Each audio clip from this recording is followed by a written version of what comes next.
નમસ્કાર વિદ્યાર્થી મિત્રો, Gujarat secondary and higher secondary education Gandhinagar quarterly unit test 1 2025 standard 11 English general and science stream.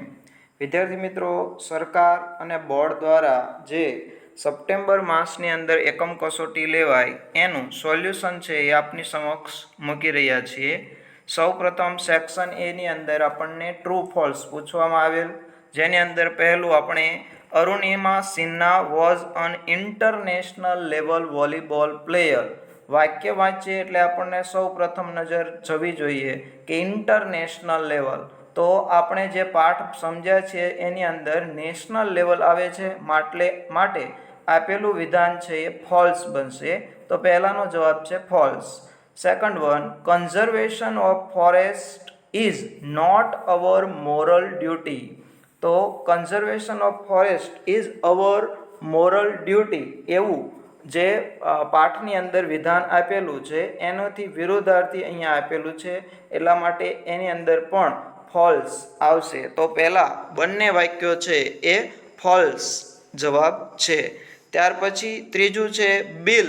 તો બિલનો નિયરેસ્ટ મિનિંગ આપણને આપેલો છે બીક. બીક એટલે ચાંચ, બિલ એટલે પણ ચાંચ. ચોથું છે એન્શિયન્ટ. એન્શિયન્ટ એટલે કે ખૂબ જૂનું, એનો સમાનાર્થી છે વેરી ઓલ્ડ. ત્યાર પછી પાંચમું છે function. Neha will either do homework or watch TV. તો આપણે ક્લાસની અંદર વાત કરી ગયા છીએ કે આઈધર ઓર બેમાંથી એક પસંદ કરવાનું છે. પસંદ એટલે કે ચોઇસ, એક્સપ્રેસિંગ ચોઇસ. છઠ્ઠું, if she meets me I shell help her. If જો તો, શરતી વિધાન, કન્ડિશન, એક્સપ્રેસિંગ કન્ડિશન.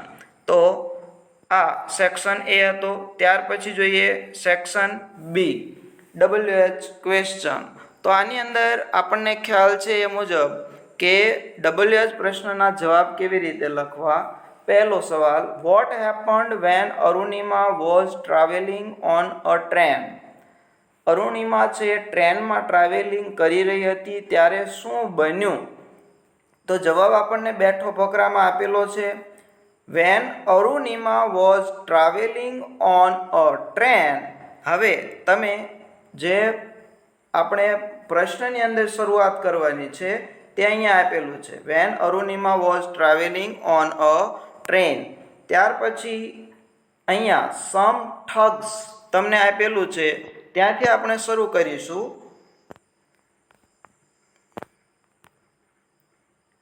એટલે some thugs tried to snatch her golden chain, fought back but was thrown out of the speeding train and lost her left leg. ત્યાં સુધીનો જવાબ છે એ સાતમાની અંદર આવશે. ફરીવાર, when Arunima was travelling on a train, some thugs tried to snatch her golden chain, she fought back but was thrown out of the speeding train and lost her left leg. 8th one, write the full form of AIIMS. તો full form એટલે કે પૂરું નામ. તો તમને ત્રીજી લાઈનની અંદર આપેલું છે all India institute of medical sciences.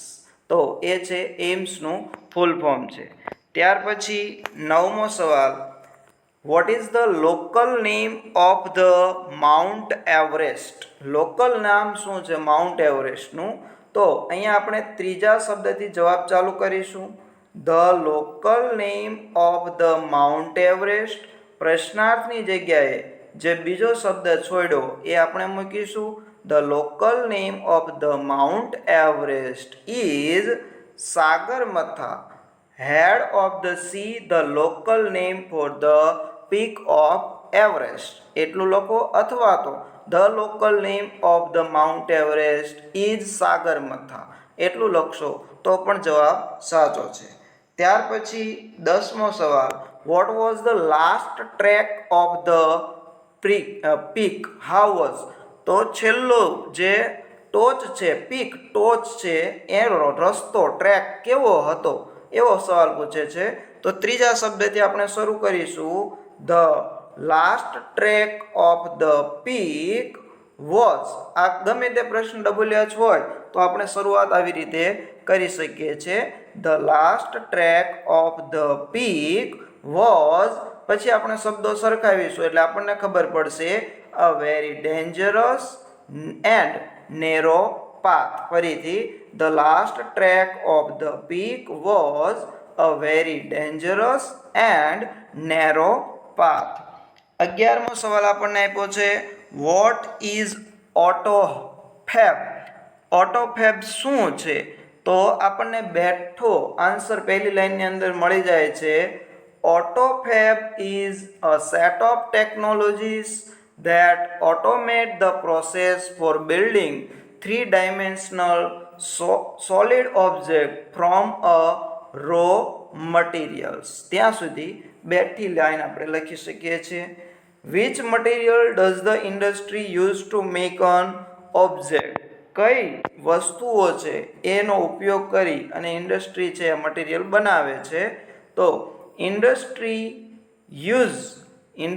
છે એ ઉપયોગ કરે છે. ઇન્ડસ્ટ્રી યુઝિસ, પછી આપણે અહીંયાથી જોડી દેવાનું છે solidification of polymers, powders and other raw materials guided by design, drone or ordinary computers. ત્યાં સુધીનો જવાબ છે એ આપણે લખી શકીએ છીએ. ત્યાર પછી આપણને સેક્શન સી અનનોન પેરેગ્રાફ આપેલો છે. Which type of flamingos are found in Gujarat. ગુજરાતની અંદર કયા પ્રકારના, હવે અહીંયા સવાલ છે ખાસ સમજવો પડશે. ટાઈપ એટલે કે પ્રકાર, ફ્લેમિંગોના કેટલા પ્રકાર જોવા મળે છે? તો અહીંયા આપણે લખીશું there are two types of flamingos are found in Gujarat, greater flamingo and lesser flamingo. અથવા તો બીજી રીતે લખવું છે greater flamingo and lesser flamingo are found in Gujarat. 14મો સવાલ છે what does lesser flamingos bill differ from greater flamingo.